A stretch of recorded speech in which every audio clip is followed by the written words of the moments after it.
Muy bien. Por la duda, Norma, poné a grabar vos también en tu máquina. Te puse como coanfitrión. Bueno, buenas tardes. Ahora sí. Decíamos justamente de retomar el tema del reino como discípulos. Porque hay algo que es muy importante y vamos retomando algunas cositas de la clase anterior. Cuando Jesús llama, una de las cosas que insiste en lo que dice es que él empezó a predicar la buena nueva del reino. ¿Mm? Y decíamos esto, eso es parte entonces fundamental de la predicación de Jesús. Y Jesús llama para vivir el reino y para predicar el reino. Entonces teníamos que explicarnos o teníamos que tratar de entender qué se quiere decir o qué quiere decir Jesús con la palabra reino. Entonces, resumiendo algunas cositas, hay que considerar que la palabra reino o reinado implica una estructura humana y por lo tanto una estructura social y por lo tanto algo que tiene que ver con el modo de organizar un Estado o una nación. Tiene que ver directamente con una organización social. Tanto el tiempo de Jesús, hoy ya no tanto, el tiempo de Jesús, los reyes eran poderosos en general, luchaban por el poder, luchaban por no perder el poder, hacían alianzas entre ellos para sostener el poder, incluso alianzas de casamiento, alianzas territoriales, todo eso que hacía que el reino de ellos nunca pueda caerse. Pero sin embargo se caían. Israel tuvo una mala experiencia con el tema del reino, ¿m? De los reyes, concretamente.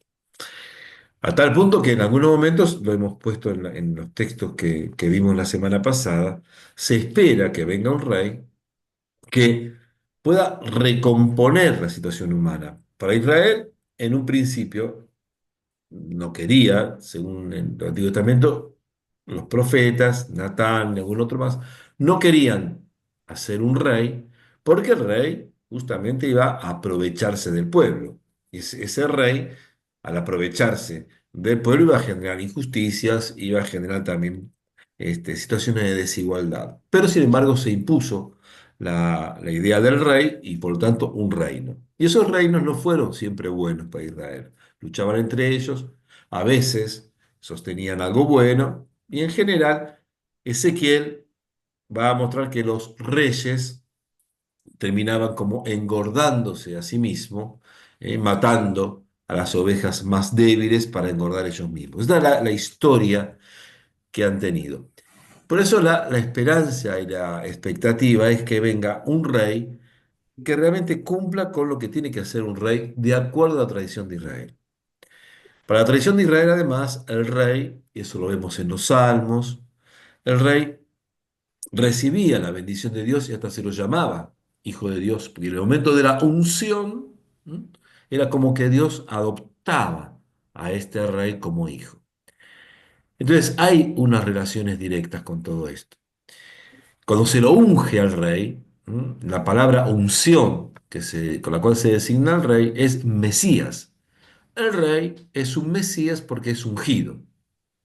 La palabra Mesías quiere decir ungido y es el acto sagrado con aceites sagrados para hacerlo rey, para convocarlo a ser rey y ejercer entonces, a partir de ese momento, el reinado.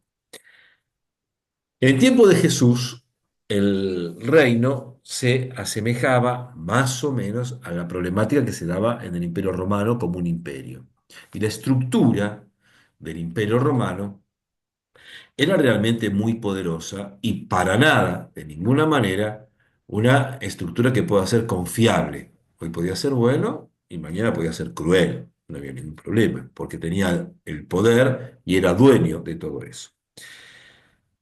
Y el tema del reino de Dios, así como tal, que aparece más o menos en el Antiguo Testamento con esta frase, pero poca, se espera más bien al rey y no tanto al reino.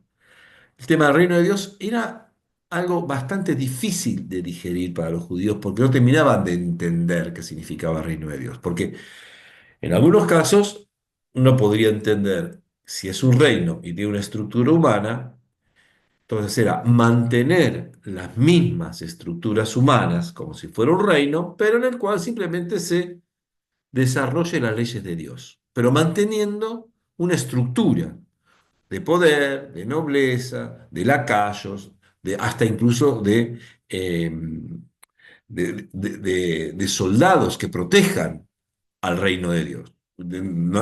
Porque no había, a ver, ¿cómo podría decirlo? No había una experiencia antes de lo que significaba un reino de Dios. Es como para decir, bueno, el reino de Dios es esto. No, había la experiencia de lo que es el reino, pero no de Dios. O sea, cuando viene Jesús y quiere hablar del reino de Dios, era muy difícil que lo puedan comprender, porque justamente nadie explicó qué era el reino de Dios. Lo cual era un problema porque entonces, si no se tenía eso, la tentación podría ser copiar el modo de ser de un reino, con todo lo que tenía un reino, rey, reina, príncipes, princesas, nobles, la corte que ayudaba, incluso hasta las envidias o las triquiñuelas que puede haber en toda estructura humana que tenga que ver con el poder, todo eso, pero bueno, tratando de vivir con las leyes de la Torá, con las leyes de Dios. ¿Estamos hasta acá? Más o menos, ¿se entiende más o menos? Este es el preámbulo para ver de qué quiere hablar Jesús. Hay cosas que por ahí aparecen en Jesús que Jesús no le puede, digamos, dar un nombre del cual se pueda tener experiencia, porque no hubo experiencia sobre ese nombre. Entonces, el nombre que lo que Jesús quería decir le desbordaba de lo que era reino de Dios. ¿Mm? Entonces, la manera de hablar del reino de Dios es confusa, siempre va a serlo.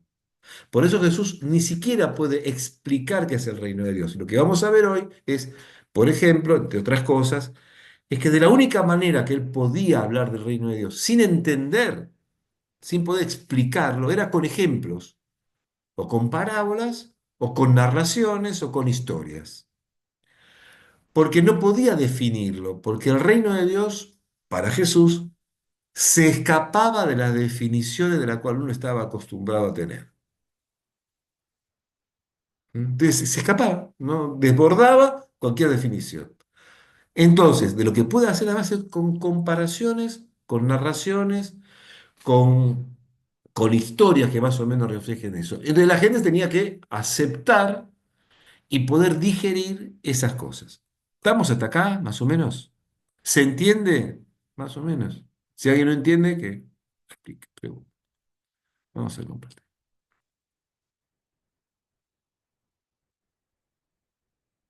Bien. Lo que habíamos visto la semana pasada era esto. La expectativa que podía tener el libro de Safonías sobre el reino. Fíjense, en aquel tiempo yo exterminaré a todos tus opresores, salvaré a las ovejas tullidas, reuniré a las descarriadas y les daré fama y nombre en todos los países donde tuvieron que avergonzarse. En aquel tiempo yo los haré volver, de aquel tiempo los reuniré. Sí, les daré fama y nombre, renombre en todos los pueblos de la tierra, cuando cambie la suerte de ustedes ante sus propios ojos, dice el Señor. Observen esto.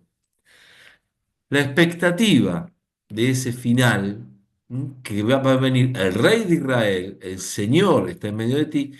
Fíjense, díganme ustedes, ¿m? ¿Cuál es una de las primeras propuestas que aparece aquí? Aquel día no temas, porque tu Dios está en medio de ti, es un guerrero victorioso. Te renueva de amor con su alianza, bla, bla, bla. En aquel tiempo yo exterminaré a todos los opresores. ¿Qué imagen del reino de Dios? Está bien, está bárbaro. Te va a renovar el amor, vas a lanzar gritos de alegría, no va a cargar más con el oprobio, va a apartar de desgracia. Pero observen que Dios aparece como guerrero y que va a exterminar a los opresores. ¿Cómo Jesús va a explicar que si habla del reino de Dios, no hablar de exterminio? Cuando Jesús habla del reino de Dios, era esperable que los del poder de entonces, Herodes y compañía, junto con Pilato y junto con el Imperio Romano, sospechen de este hombre. Porque entonces Jesús no estaría hablando de una cuestión romántica, diciendo simplemente ámense los unos a los otros, ¿eh?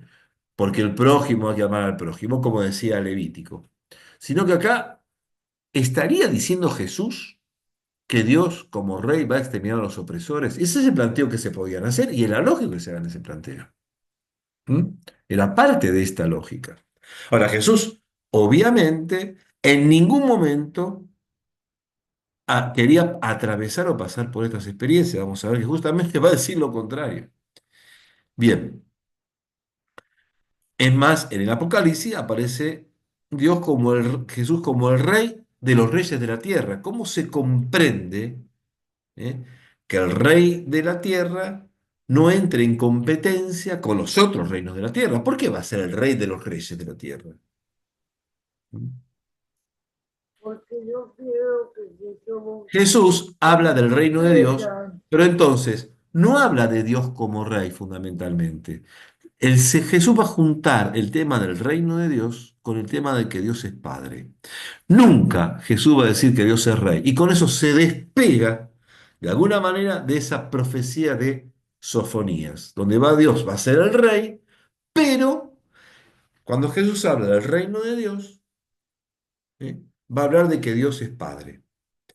Y fíjense la relación importante que va a tener en la oración propia del cristiano, donde habla del Padre nuestro y que dice, venga tu reino. No se le dice, Rey nuestro, venga tu reino.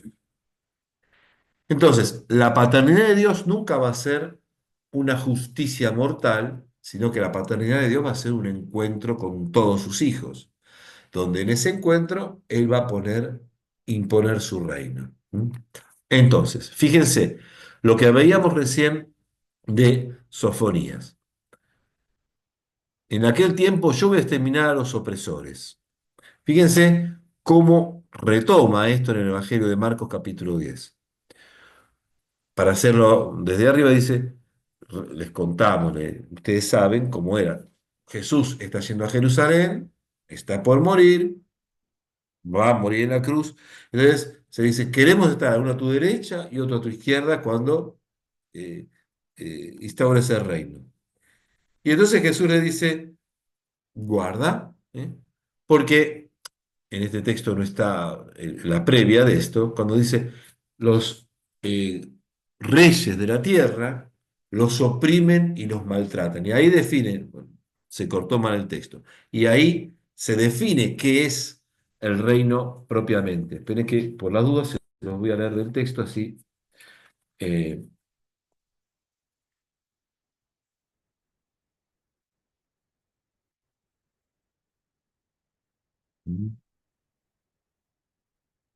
eh, ustedes saben, el 42, ¿no? Ustedes saben que aquellos a quienes se considera gobernantes dominan las naciones como si fueran sus dueños y los poderosos las hacen sentir su autoridad. Fíjense que dice a los que se dicen que son gobernantes. Es decir, los tipos se la creen, pero en realidad el que domina todo es Dios, como siempre. Ellos creen que son los gobernantes, pero el que domina es Dios. Pero sin embargo, ellos son como los dueños y los poderosos de toda la gente. Entonces, y ahí viene cómo tiene que ser la vida de los discípulos en el reino de Dios. Entre ustedes no debe ser así, sino que el que quiera llegar a ser grande entre ustedes será el servidor de ustedes. Y el que quiera ser el primero entre ustedes será esclavo de todos. Que tampoco el Hijo del Hombre ha venido a ser servido, sino a servir y a dar su vida como rescate por muchos. Lo que inversamente entonces presenta Jesús, y por eso es muy difícil comprender la estructura del reino y es difícil comprender el cristianismo. En este sentido, es difícil comprender la fe cristiana. ¿Por qué? El que sea más importante de todos tiene que ser el servidor, pero no para quedar bien, sino para poner su vida al servicio del otro.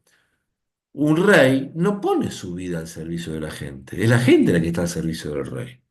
Un gobernante, un presidente, no pone, aunque se diga, su vida al servicio. El pueblo me pidió y me eligió para que esté en su servicio. Mentira. Vos querés que la gente esté en tu servicio. Eso es. En todos los que tienen poder, en general, apuntan a eso.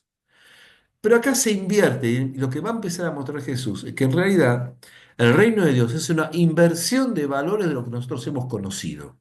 ¿Mm? El que quiera ser el primero, es decir, el más importante, tiene que ser esclavo. Fíjense, el esclavo era lo que estaba más abajo de todo y que estaba en una disposición constante del amo. Y era eso ¿por qué? Porque el Hijo del Hombre, que es Él, no vino a ser servido, sino a servir. ¿Y cómo es el servicio? Lo que marca Jesús es que el servicio es entregar su vida, o sea, poner, no hablemos solamente de la muerte, ¿eh? Eso es, no es solamente el tema de morir, también, pero no solo. Dar su vida, entregar su vida, ponerse la vida al servicio del otro. Vino a servir y a poder. El rescate por muchos. Y acá va a tratar de unificar todo lo que se pudo haber sabido de lo que es el siervo sufriente que marca Isaías. Eso significaría hacer una exégesis mucho más extensa. Pero yo quiero que nos quedemos con esto, en principio, sobre esto.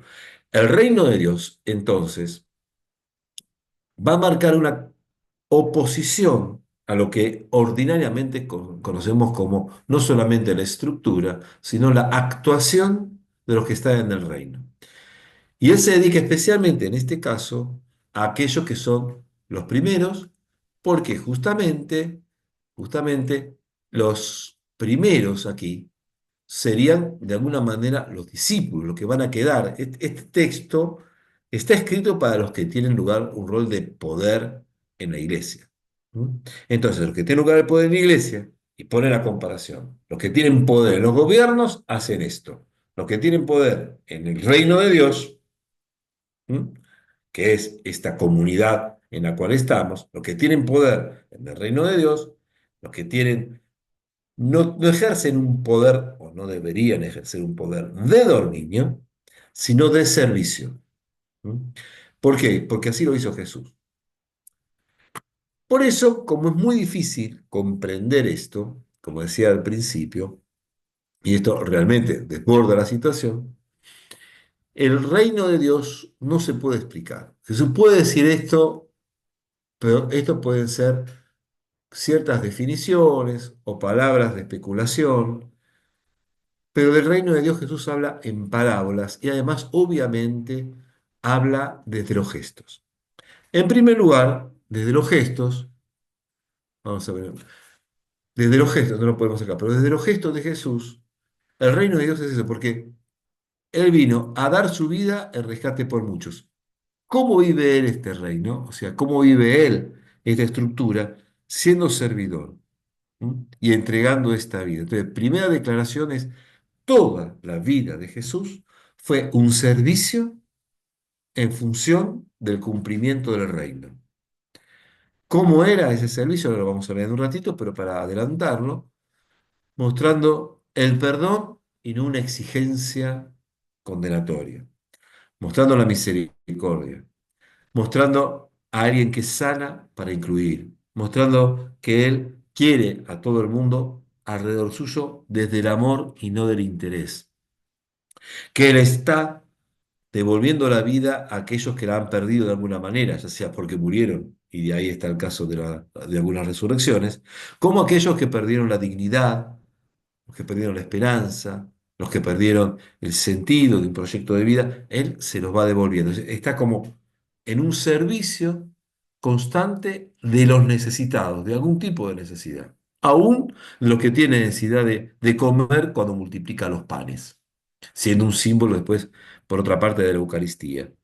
Pero todo eso es lo que hace Jesús desde su actitud. Vamos a ver en un ratito eso. Pero además, cuando habla del reino, lo habla en parábolas. Es muy interesante que ustedes puedan leer en algún momento las parábolas que aparecen en el Evangelio de Mateo, que son las parábolas del reino en todo el capítulo 3. Cuando yo voy a leer alguna cosita, por ejemplo, a partir del capítulo 3:31.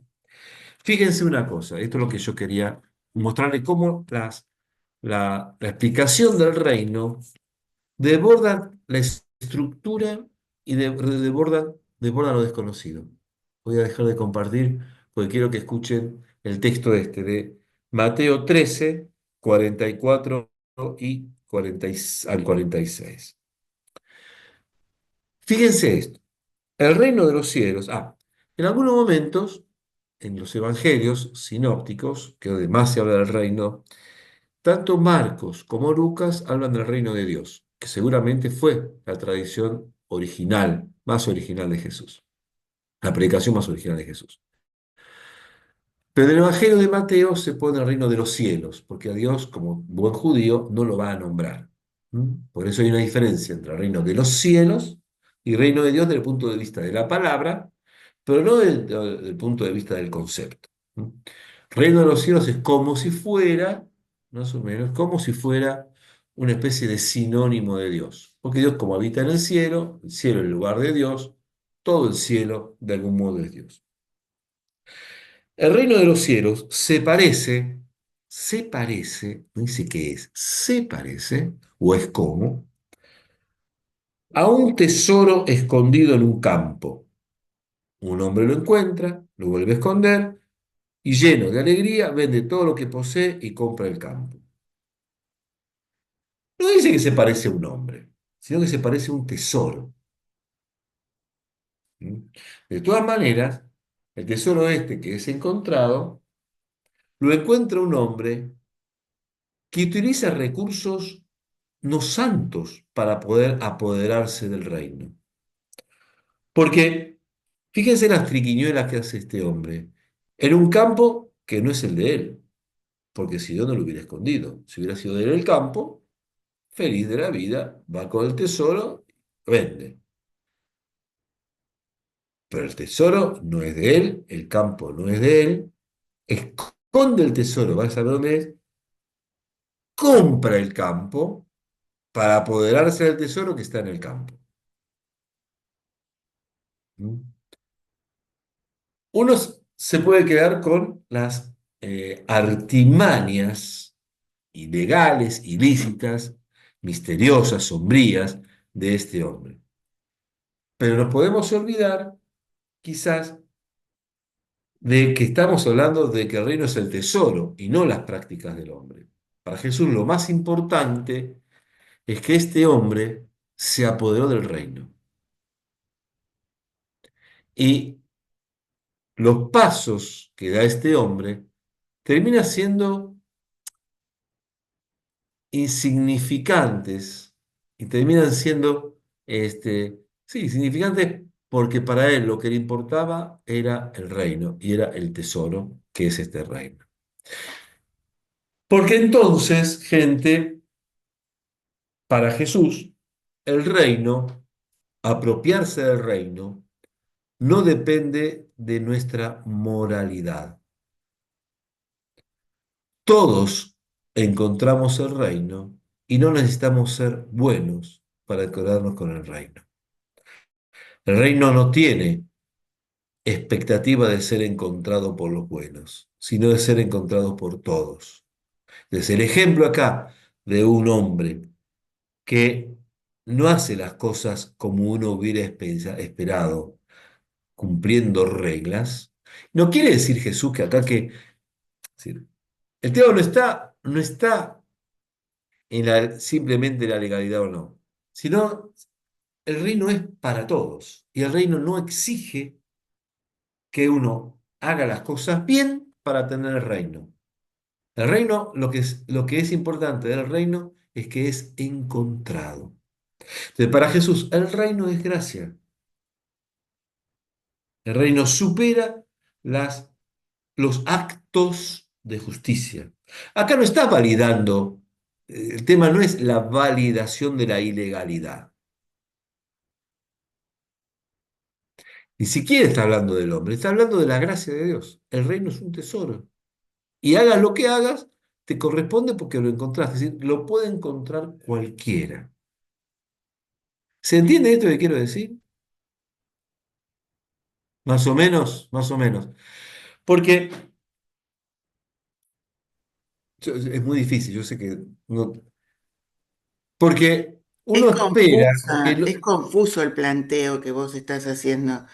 A mí de bueno, pronto me resulta, no, en primer lugar, me Claro, alegro que me digas que soy confuso, porque es no, confuso todo. no, pero el planteo, ¿Eh? porque yo jamás lo había visto así y nada, se me está haciendo un cortocircuito neuronal que no te explico. Ah, Este, no, me pero alegro, lo porque que las yo, parábolas son lo así, que yo Lucía. noto, Las parábolas son así. A ver, uno espera que se quede con el reino a pesar que son personas que se portan bien y hacen todo bien. Tú. ¿Qué tendría que haber hecho el Señor? Pregunto de quién es el campo, voy al escribano o al dueño, Señor, ¿cuánto quiere por este campo? ¿Y por qué no quiere el campo si el campo no da nada, no da pasto, no hay animales, es árido, no sirve para nada? No, yo no quiero comprar. Entonces el tipo va a pensar que acá hay algo raro, se complica todo.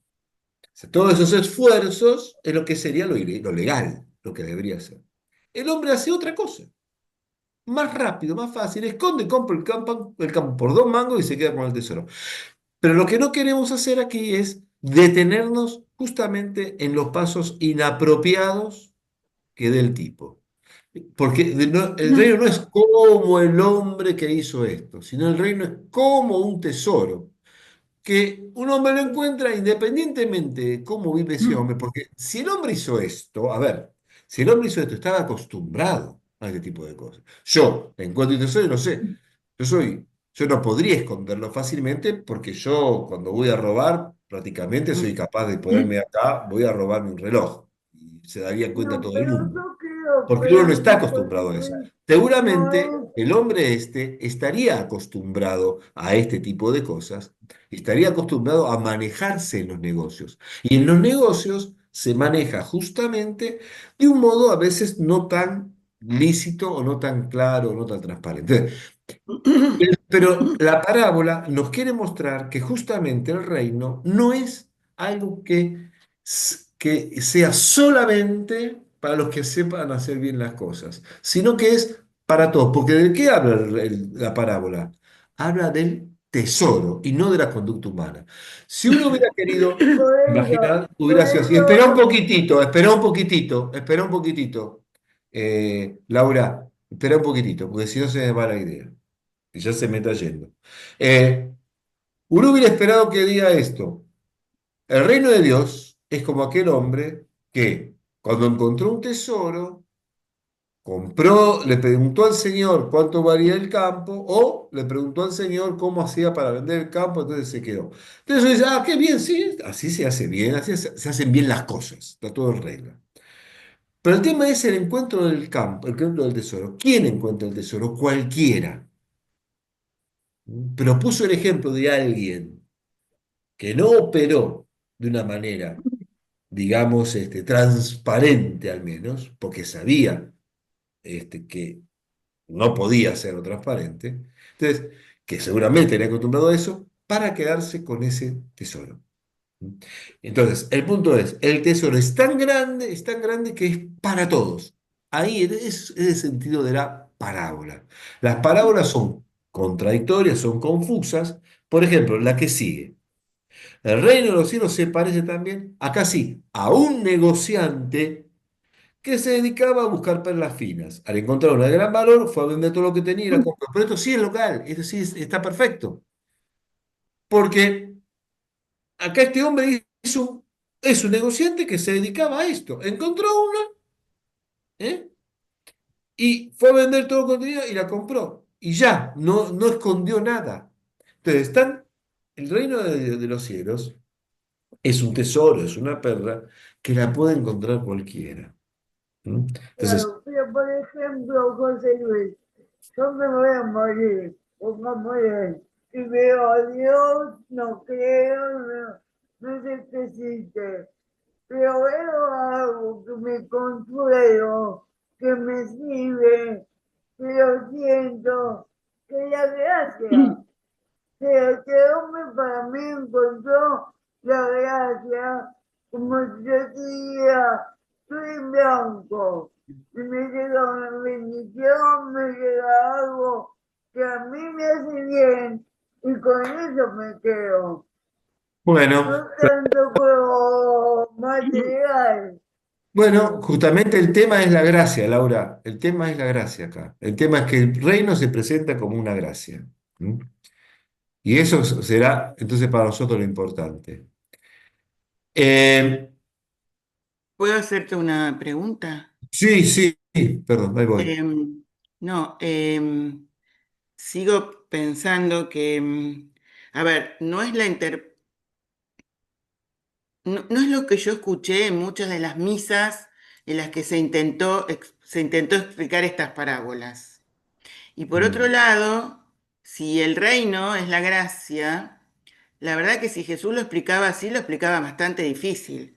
Porque si nosotros estamos dando toda esta vuelta para poder entender, me imagino los otros tampoco entenderían nada, porque hubiera sido más fácil explicar diciendo, el reino es la gracia de Dios, y no Mm. planteado así, que la verdad que es un entuerto esto. Porque, Lucía, justamente no se puede explicar bien la gracia de Dios. Entonces se explica con parábolas. La Bueno, gente, pero igual esta parábola es compleja también, porque es muy entuerto. vos fíjate, a ver, eh, termina Jesús con la parábola del sembrador, ¿no?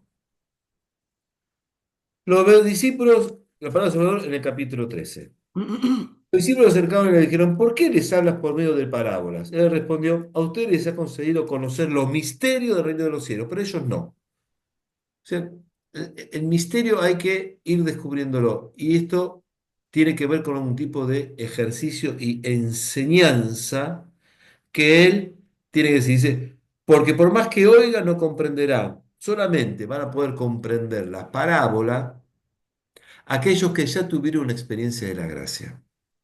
¿Mm? O sea, es para ellos, es para poder dejar entrar a todo el resto. ¿Mm? Les explica la palabra del Señor. Pero después larga de la cizaña y termina explicándola también. Entonces, dejando a la multitud, Jesús regresó a casa, sus discípulos le acercaron y le dijeron, explica la parábola de la cizaña del campo. Él respondió, el que siembra una semilla, tal, tal, tal. ¿Qué quiero decir con esto, Lucía? Que las parábolas no son para comprender racionalmente. ¿Por qué? Porque justamente plantea un modo de pensar de parte de Jesús que es de alguna manera contradictorio a lo que se vive normalmente. ¿Mm? Eh, es como cuando Jesús pone algunos ejemplos, uno no quisiera que, es como aquel tipo que, eh, a ver, el que le debía y hacía tramoya para lo que lo había echado el dueño, entonces para poder recuperar el puesto hace negociados turbios. ¿Se acuerdan esa parábola? El ejemplo no es que hace negociados turbios, el ejemplo es que él también, cualquiera, puede recuperar la gracia. Y entonces no es el tema, es, ¿cómo puedes? Uno porque tendría, uno tiene en general una estructura en definitiva, que nos cueste todavía la tenemos, donde el reino de alguna manera se merece o le corresponde a aquellos que. ¿Mm? Y entonces Jesús, cuando muestra estas parábolas, justamente es acorde con sus gestos. Cuando Jesús come con las prostitutas o come con los pecadores, está diciendo, el reino no tiene límites y invito a esta gente. No invito a los que se han comportado bien, invito a todos. Y no los invito a esto especialmente porque se portaron mal, sino que en realidad no me importa cómo se portaron, porque a partir de ahora se van a portar bien. ¿Por qué? Porque el reino de Dios se metió adentro de ellos. ¿Mm? Entonces, porque Jesús no está validando actos deshonestos, sino que le está dando el reino. Ahora, cuando le dice a la mujer, este, no, porque demostraste mucho amor, sos perdonada y en adelante no peques más. O sea, vos recibiste el reino, pero ahora viví con este reino. ¿Entendés? La parábola que busca es decir, bueno, todos estamos llamados a recibirlo, todo lo podemos encontrar. todos estamos aptos para recibirlo. Aún el tipo que es capaz de hacer unas cosas turbias, para encontrar, ponerlo como ejemplo. Por ejemplo, alguien tenebroso. Bueno, alguien tenebroso también puede encontrar el reino. El tema, después, ¿qué hará con eso? Se verá. Quiero decir es que no hay nadie que quede fuera del reino, no hay que portarse bien para eso. Eduardo dice, y ese descubrimiento hará que cambie su vida. ¿Mm?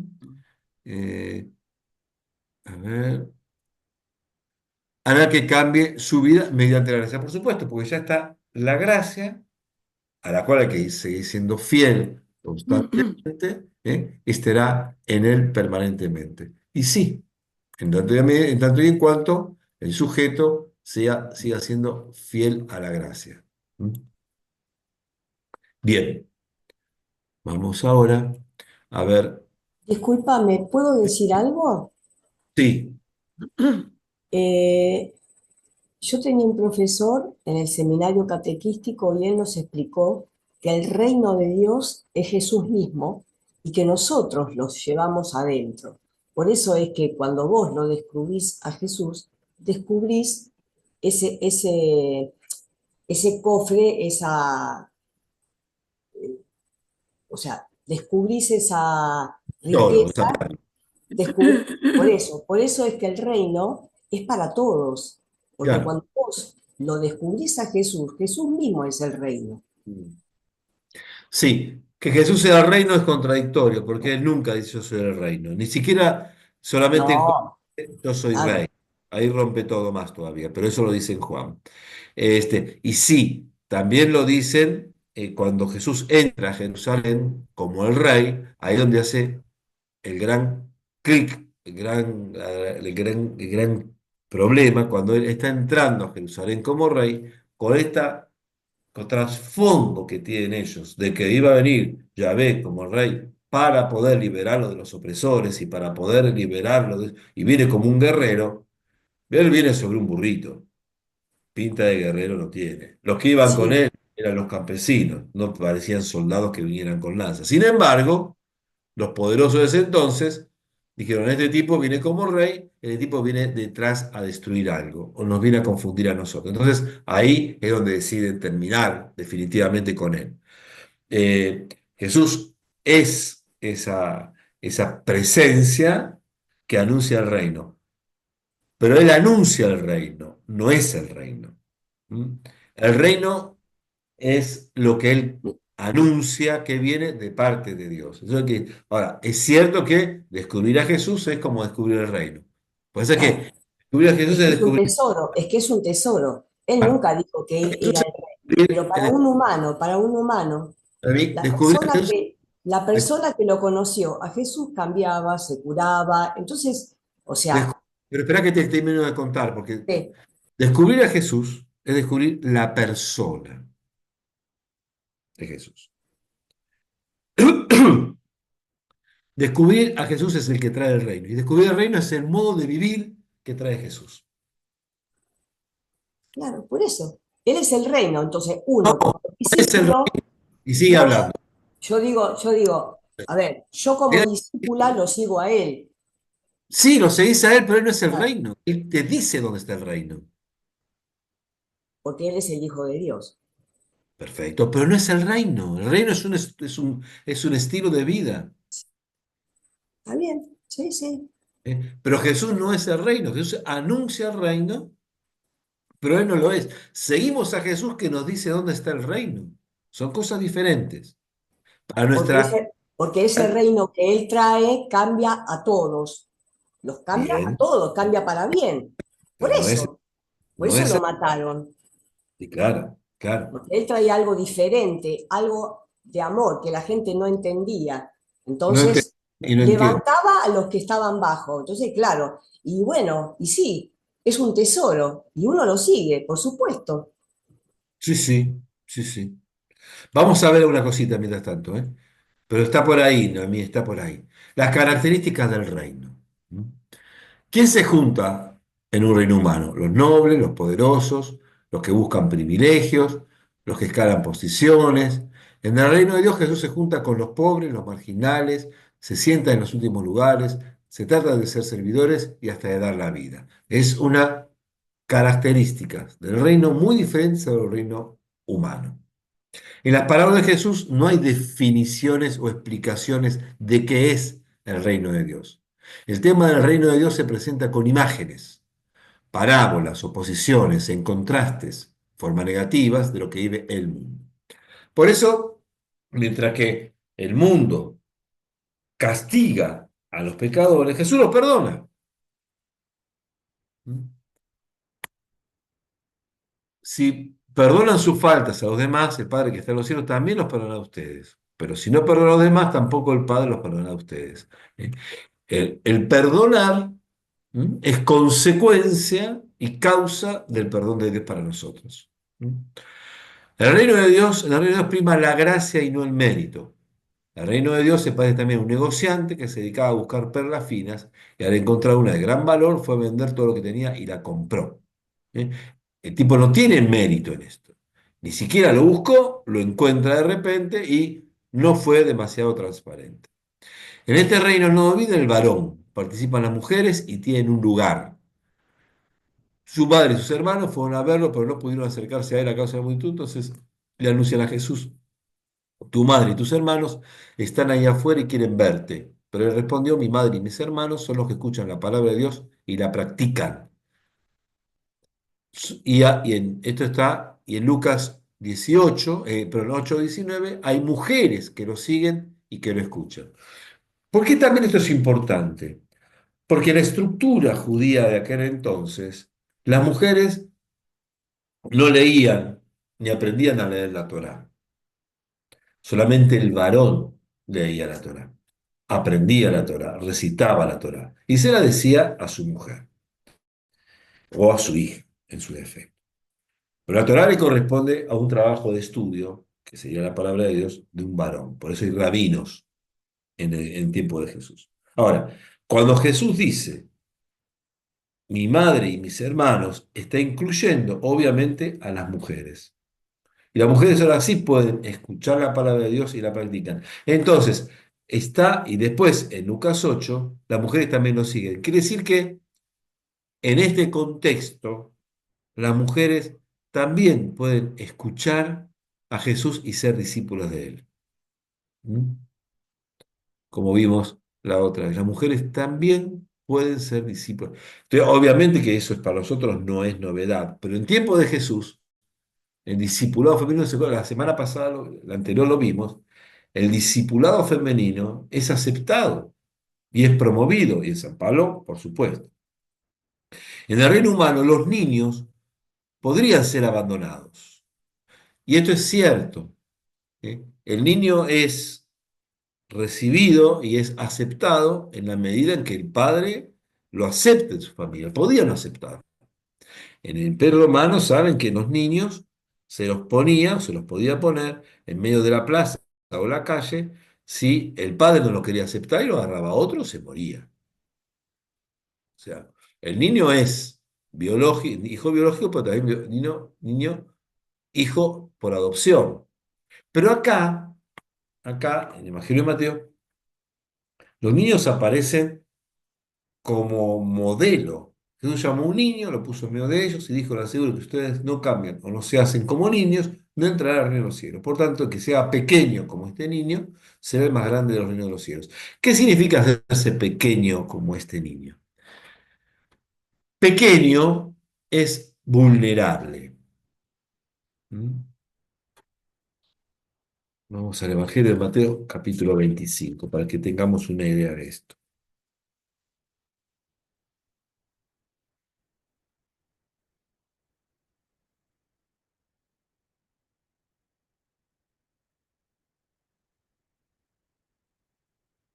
Bien. En Mateo 25, 31 en adelante, se plantea el problema del juicio final. También es una especie de parábola, ¿no? Porque nadie sabe qué va a pasar en ese momento. Pero lo que él dice es, en el 34 en adelante, el 31 en adelante: cuando el Hijo del Hombre venga en su gloria, rodeado de ángeles, se sentarán en su trono glorioso. Todas las naciones serán reunidas en su presencia y él separará unos de otros, como el pastor separa las ovejas de los cabritos, y pondrá aquella a su derecha y esta a su izquierda. Entonces el rey dirá a los que tenga a derecha, vengan benditos de mi Padre y reciban la herencia del reino que les fue preparado para el comienzo del mundo. ¿Mm?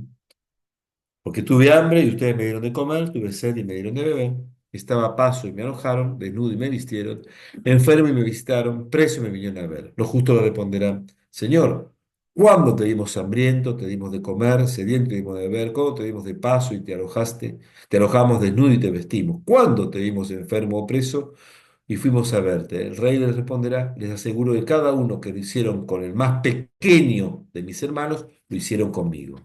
¿Por qué leo esto? Porque está en el mismo contexto de esto de Mateo 18. El que se haga pequeño como este niño, no dice que se haga niño como este niño, sino que se haga vulnerable, que se reconozca necesitado. ¿Mm? El pequeño es aquel que está desnudo, el que está sin poder, ¿m? El que está con hambre, o sea, que no busque esa situación. Y en este caso, en la parábola del juicio final, aquel que atienda al pequeño sin buscar un mérito, porque dice, ¿cuándo lo hicimos? ¿Cuándo yo te vi? ¿Cuándo te hice esto a vos? ¿Cuándo? Bueno, si lo hicieron con uno de los pequeños, es decir, aquellos que son los vulnerables, entonces lo hicieron conmigo. Porque en ese reino Jesús se identifica con los pequeños y vulnerables. Por eso, en el texto este, hay que hacerse pequeño como este niño. En el reino de los cielos, en el reino de Dios, hacerse pequeño, hacerse vulnerable, es poder entrar en el reino. Mientras que en el reino humano se busca el poder, se busca el éxito para tener prestigio para entrar en el reino humano. Aquí uno se identifica con Jesús porque Jesús tuvo hambre, tuvo sed, estuvo desnudo, estuvo preso, estuvo enfermo, fue un migrante, alguien necesitado del otro. Entonces, ¿cómo se acepta el reino? En una condición de vulnerabilidad, no en una condición de omnipoder, de todo poder, no en una condición de superpoderoso, sino aceptando la condición de vulnerabilidad. Eso lo vamos a ver en la bienaventuranza. Cuando uno opta por la bienaventuranza, por vivir la bienaventuranza, entonces tiene el reino de Dios. Claro que sí, yo entiendo que es difícil de entender porque Jesús pone aquí un marketing que va en contra de lo que se espera. Es más atractivo, como dijimos alguna vez, es más atractivo seguir a los que nos proponen el éxito a seguir a aquel que me dice, hacete pequeño, ¿m? Hacete vulnerable, aceptá la vulnerabilidad. Y vas a encontrar a Jesús en aquellos que son vulnerables. No, pero uno quisiera ser amigo de los poderosos. Bueno, pero estás lejos del reino. Tenés que hacerte amigo de los vulnerables. Entonces, comprender el reino es comprender una estructura que va en contra de las expectativas del poder humano. En el reino de los hombres de Jerusalén, el templo es garantía o era garantía de estabilidad, algo que otorga el Imperio Romano. En el reino de Dios, la estabilidad le da el seguimiento. Eso le respondió. Los zorros tienen sus cuevas y las aves del cielo sus nidos, pero el Hijo del Hombre no tiene dónde reclinar la cabeza. Y todos los relatos que exigen abandonar las seguridades. En el reino de los cielos, curiosamente, la seguridad de tener a Jesús se da también con la inseguridad de las propuestas humanas. A ver, después viene el tema de las bienaventuranzas, que lo vamos a tratar aparte, y el tema de abandonar o dejar. Lo bien lo vamos a ver en un ratito. Pero quiero hacer un pequeñito freno acá. No es que uno, a ver, no es que uno opta por la inseguridad de la vida. No es que uno, y esto es importante que lo tengamos presente, no es que uno opta, voy a ser inseguro para tener el reino, porque ya ahí arrancamos mal. Porque ya ahí arrancamos mal. No optamos, no vamos a optar por la pobreza para tener el reino. No vamos a optar por perder todo para perder el reino. Como dice, voy a ponerlo de nuevo, perdónenme, como dice el texto de Marcos 10:23. ¿Mm? Eh, Todo aquel que haya dejado casa, hermanos, hermanas, madre y campos en mi nombre, en mí, por la buena noticia, desde ahora en este mundo recibirá el ciento por uno. No es que uno opta por el abandono, por la pobreza, por la inseguridad, por la cruz, por la muerte. No, uno opta por eso. Uno opta por el reino. No significa que uno no quiera o no pueda o no tenga que tener su lugar de vivienda. No quiere decir que uno no pueda, no quiera, no tenga que tener su trabajo estable como para poder vivir en esta vida humana que todo el mundo necesitamos. No es que uno no pueda tener un lugar donde recostar la cabeza para poder dormir. Al contrario, no tener todo eso es injusto para la dignidad humana. Si no, no podríamos luchar por los derechos humanos. Lo que quiere decir Jesús que el tema es que por él o por el reino podemos seguir lo que a él le pasó. ¿No?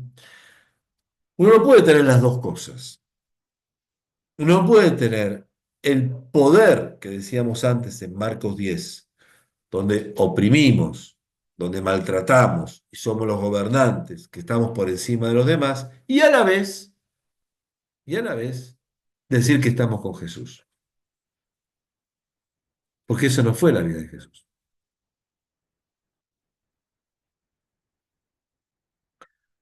En cambio, si uno dice que sí, sigo a Jesús, atenti porque tenés que transformarte en servidor. Y de transformar en servidor, te transformás en pequeño.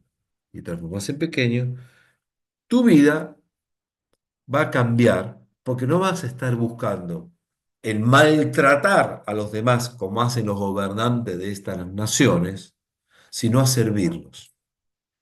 Y no todo el mundo va a aceptar que seas servidor, porque el triunfo, el éxito, el progreso, el bienestar y el maltratar a los demás suele estar de moda.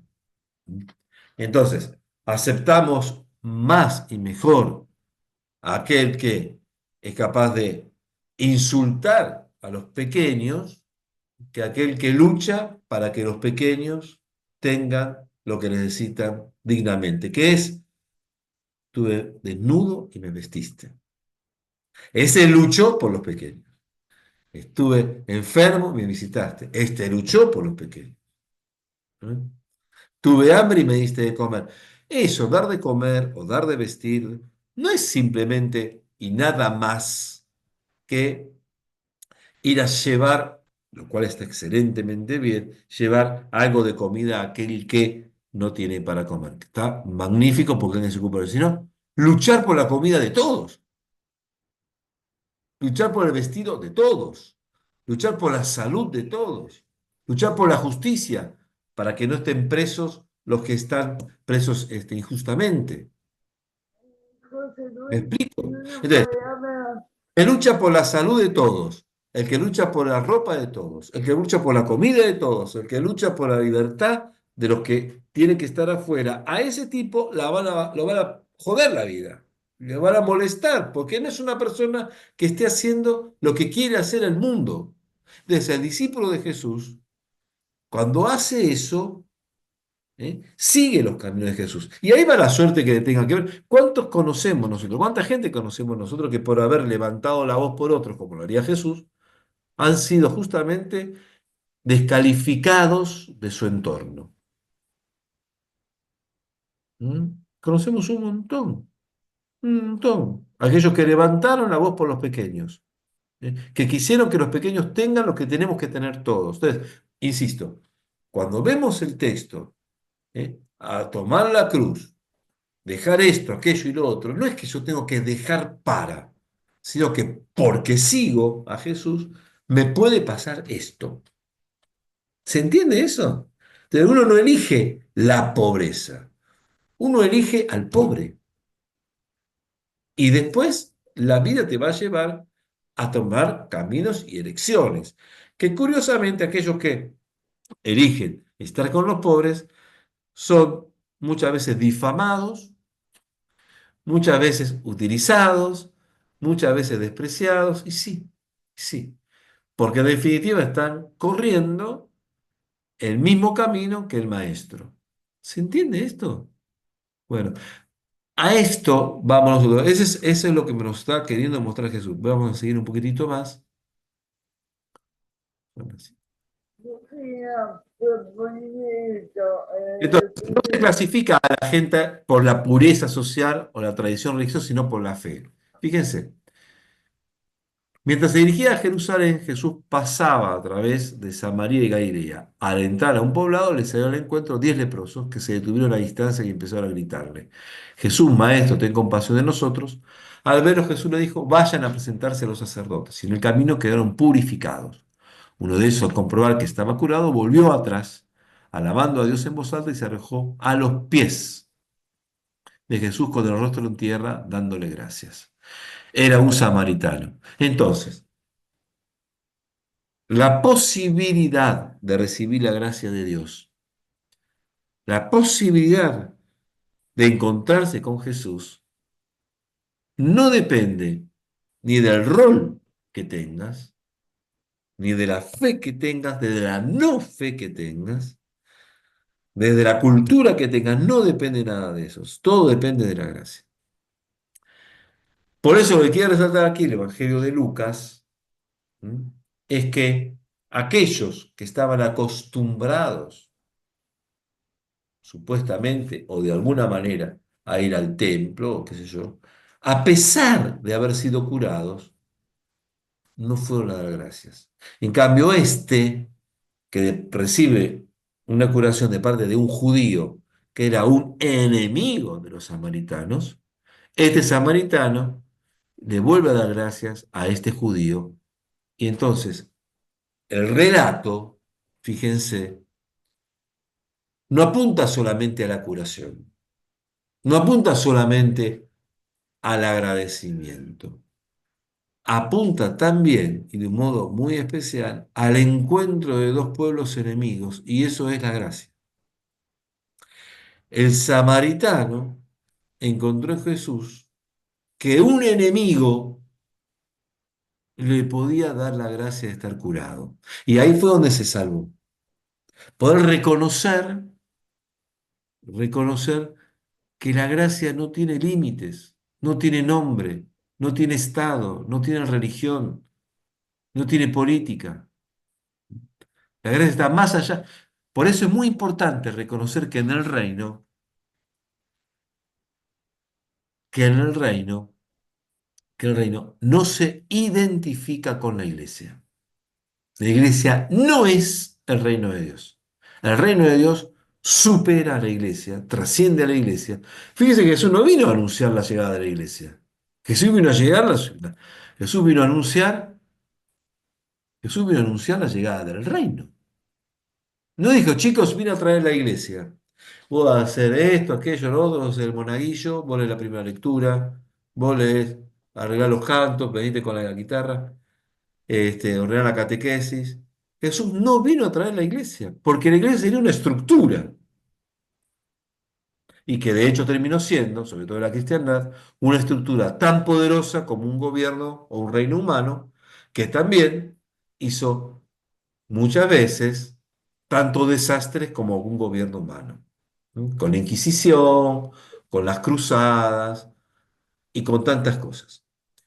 Y sin embargo, en otros lugares, el reino de Dios se manifiesta y no es iglesia. A la iglesia le toca vivir y anunciar aquello que lo sobrepasa. Vivir y anunciar lo que Dios puso en medio de ella. Vivir y anunciar aquello que la desafía a ella para que la iglesia sea cada vez más reino de Dios. ¿Se entiende esto? Pero la iglesia no se identifica con el reino. La iglesia lo tiene que vivir, lo tiene que anunciar y se tiene que sentir desafiado. Por eso la iglesia tiene que ser aquella que da la ropa a los desnudos, da la comida a los hambrientos, da la salud a los enfermos, llena de misericordia al mundo, perdona, no exige para perdonar, ¿m? Recibe, incluye. ¿M? Si la iglesia no hace eso, o algunas partes de la iglesia no hacen eso, no están viviendo el reino. Serán iglesia, y no hablo solamente de la católica, ¿eh? Hay muchas iglesias, hay muchas iglesias. Será iglesia, pero quizás no reino. Y eso hay que estar muy atento. Porque uno puede quizás ser católico, pero no cristiano, y no discípulo. ¿Mm? Uno puede ser católico y no discípulo. Uno puede ser iglesia y no vivir el reino. A esto nos está invitando Jesús. Porque si caemos otra vez en estructuras humanas de la cual Jesús dice, los gobernantes de las naciones, los obreros, entre ustedes no tiene que ser así. Uno va como ligando. ¿Qué es el discípulo? El discípulo tiene que hacer lo posible para superar, ¿m?, cualquier definición o cualquier denominación que lo encierre o que lo defina como, digamos, una identidad única. Yo soy católico, entonces, por lo tanto yo tengo la verdad, no. Soy cristiano y no tenés la verdad, seguís a Jesús. Son cosas que hay que... La verdad es Jesús, vos no la tenés. Vos lo seguís a Él, aprendés de Él permanentemente, a cada rato, aprendés algo nuevo y lo anunciás, pero vos no tenés la verdad. ¿Se va entendiendo el rol del discípulo acá? No, yo no lo entiendo, porque si uno lee la Biblia ya era, en esa verdad que me da Cristo, vivo la verdad. Tal vez no por mí, no por mi pecado, no por mi cosa, pero sí porque yo tengo la palabra verdadera, que Cristo y la Biblia. Claro, Él es la verdad, pero vos no tenés la verdad. Vos aprendés de la verdad. Y Ah, eso te va a llevar toda la vida. sí. No tenés que defender a esas cosas. ¿Mm? Bien, vamos a otro. ¿Mm? Con- con- eh, continuamos con esto. Se rompen entonces las tradiciones. ¿Eh? Por ejemplo, en el reino humano o en la tradición humana, ¿m?, los hijos tienen que seguir, ¿eh?, el oficio paterno. Sin embargo, en el tema del reino, las tradiciones pueden romperse. Esto es un ejemplo nada más del oficio paterno, ¿no? Puede romperse. ¿M? Todo lo que obligaría a vivir en una tradición, con el tema del reino, puede romperse. Por ejemplo, los pescadores, que debieran haber seguido el oficio paterno de ser pescador, se transforman en pescadores de hombres. ¿Mm? Este hombre que está aquí, que le dice a Jesús, déjame que siga, que primero entierre a mi padre. No, primero lo que tenés que hacer es que los muertos tienen a sus muertos, tú vas a anunciar el reino de Dios. O sea, no te ocupes, ¿eh?, de continuar la tradición. Obviamente que no está en contra de entrar al Padre. Son cosas que hay que poder entender. Es decir, hay cosas que Jesús lo que quiere el Evangelio es despertarnos, es decir, no quedarse atado, no quedarse atado a una estructura. En este caso, el ejemplo es totalmente real, no hay que identificar el ejemplo con una realidad. Es un caso extremo, como que uno lo atención tanto como llegamos a esto, es esto, lo que de no hacer, ¿eh? Necesariamente hacía siempre. Cambia las estructuras, es un obrero que apoya en las familiares, no la familia no sanguínea. ¿Sí? O sea, la familia, entonces ahora cambia de lugar.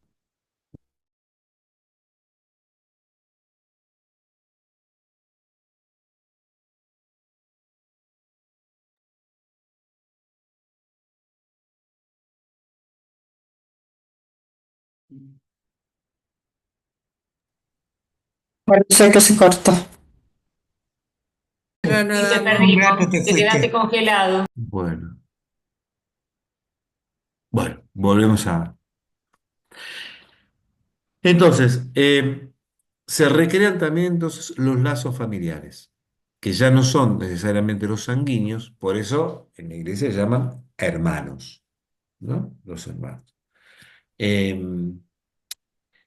y eso significaría que uno va transformando también las relaciones humanas y ya entonces lo que trasciende todo es un lugar, una relación donde el otro ya no es solamente mi prójimo, sino ha de ser también mi hermano. ¿No? Hay ambas relaciones se van uniendo y se van, digamos, convergiendo.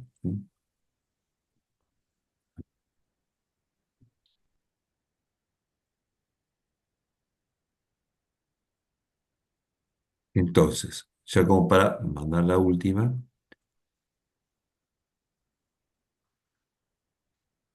¿Cómo llamar a la novedad que trae Jesús? Todo esto muestra que es difícil que Jesús pueda convencer de que trae el reino de Dios cuando este reino de Dios no coincide en nada con la estructura del mundo. ¿Mm? Esto es lo que habíamos visto antes. O sea, entonces, ¿qué nombre se le puede poner como para que sea más comprensible? Podemos seguir llamándolo reino a esta realidad que trajo Jesús y que desde lo conceptual lo opone a lo que antes se conocía con el nombre del reino y que ahora ya no existe. Es decir, antes los demás, Jesús podía decir, los reinados de ustedes hacen esto, entre ustedes no tiene que ser así. Entonces, nosotros no tenemos ahora lo que es un reino. Entonces, ¿contra qué es lo que nosotros podemos oponer para poder darnos cuenta de la importancia de la trascendencia que tiene el reino? Se trata justamente de poner un nombre a la novedad que trae Jesús. Nos confunde el nombre, el tema del reino, y nos sigue confundiendo. La cristiandad lo confundió, y hoy también con el poder que tiene la iglesia, que no es el reino. ¿Qué nombre le pondríamos? ¿Qué nos dice la novedad de Jesús que antes se llamó reino? Porque se oponía a la estructura de su tiempo.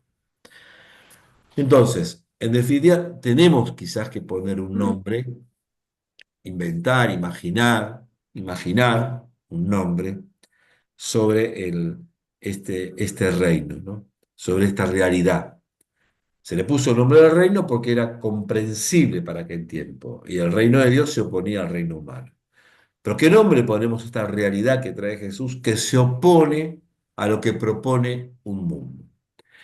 Que en definitiva se concentra en esto. El reino de Dios es el no poder humano, la cruz, y dejar que el que pueda sea Dios. Sería, en primer lugar, un concepto a tener en claro como para poder decir, bueno, ¿a qué se puede oponer?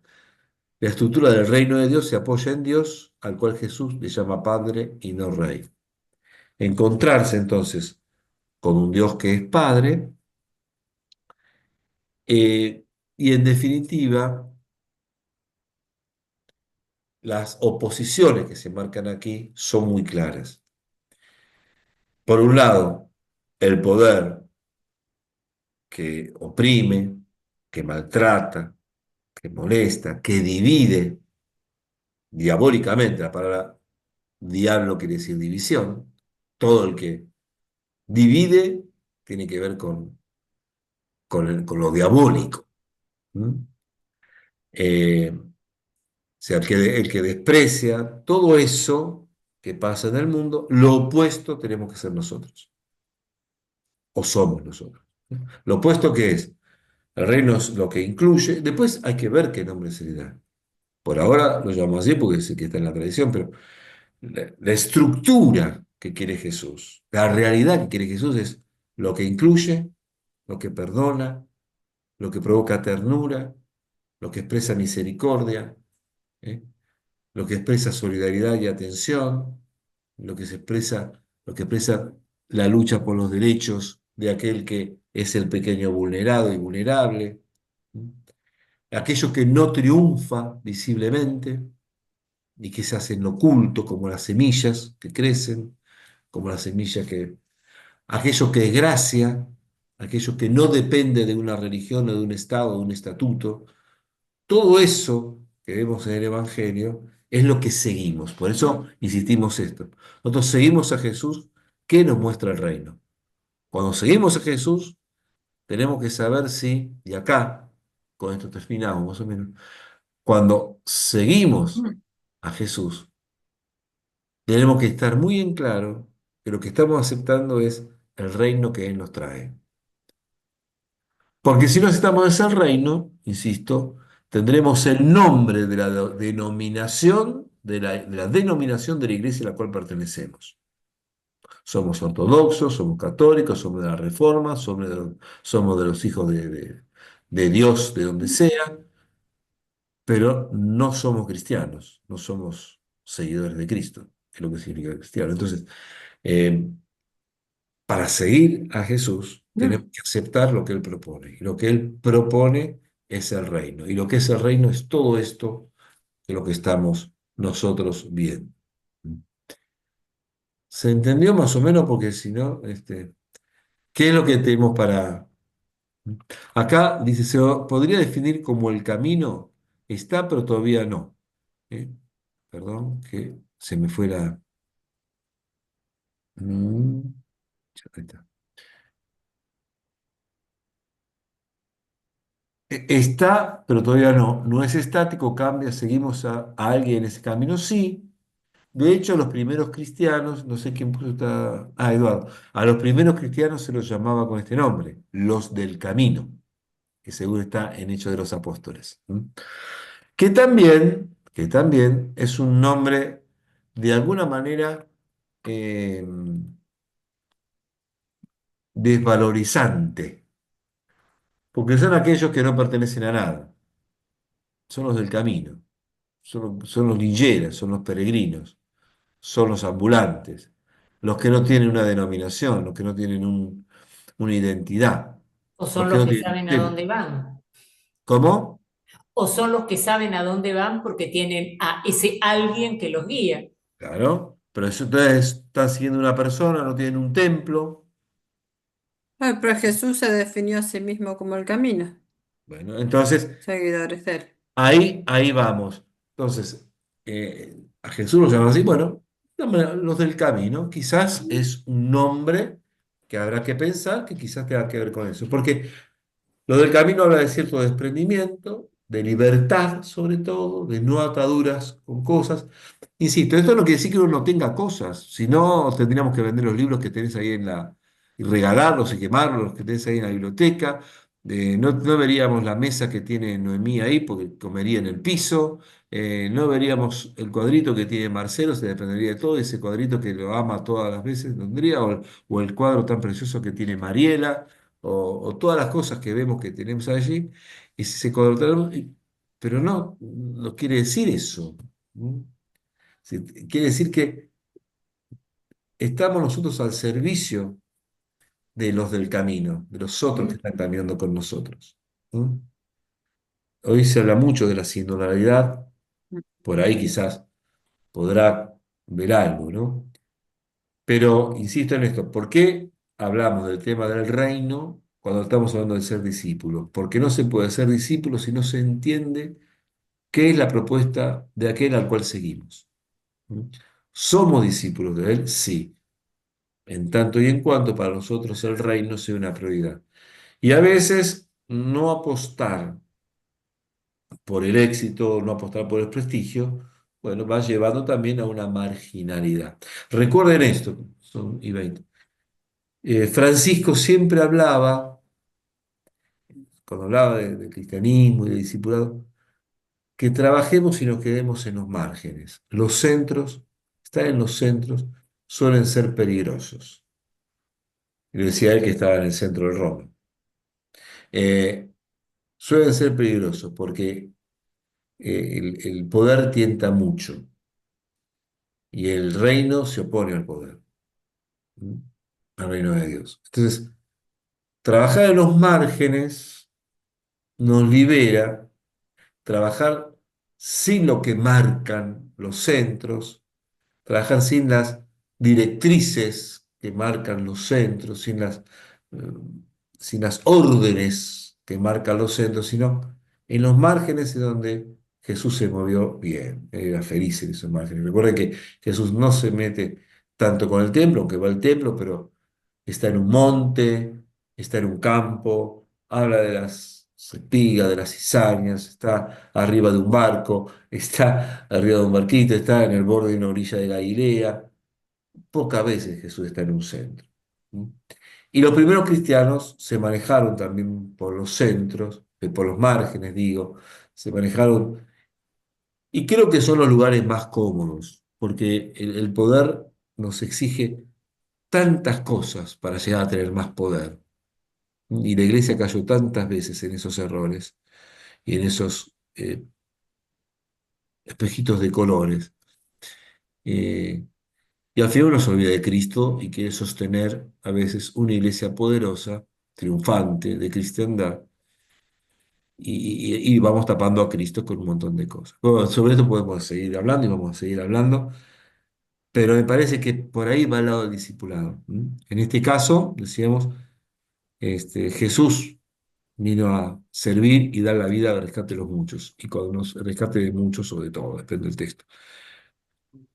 Y eso por el reino, si somos invitados a eso. Bueno, estamos acá. Pero ¿Alguna pregunta, algún en el planteo? fondo no es que el reino, que hay que despojarse de todo. Porque usted decía humilde, pero que humilde es Sí, aquel uno que se se despoja de todo en despoja. tanto y en cuanto, uno se despoja de todo en tanto y en cuanto sea opuesto al reino. Yo no voy a ir desnudo por la calle porque me tengo que despojar. Sí, No, pero por en tanto y en ejemplo, cuanto mi trabajo en y por el reino me exija ciertos despojos que van en contra del reino, pero hay otros que no van en contra del reino. No tengo por qué despojarme, en mi caso concreto, de mi computadora que me sirve para poder compartir con ustedes la palabra de Dios, simplemente porque el reino me dice, despójense de todo, el que no deja todo, ¿y cómo hago? No puede ser que, no podemos decir que esos lindos libros que tienen allí atrás, Eduardo de Alide, se despojen, no, no, uno se despoja de aquello que le impide una concreción del reino.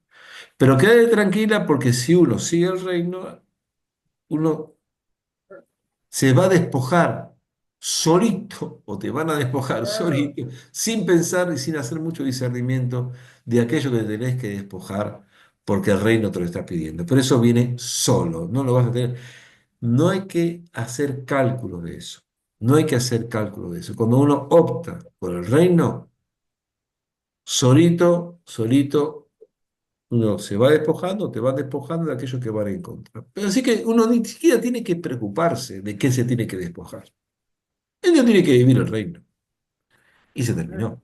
Y es eso. Lo demás, como dice mismo Jesús, buscan el reino de Dios. Lo demás viene por añadidura. Uno, en tanto y en cuanto asuma el reino de Dios, todo lo otro va a venir.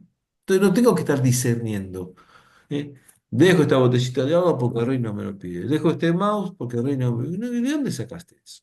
Viví lo que tengas que vivir, con lo que tengas que vivir. Y si vivís el reino, lo demás viene solito por añadidura. ¿Mm? Bien.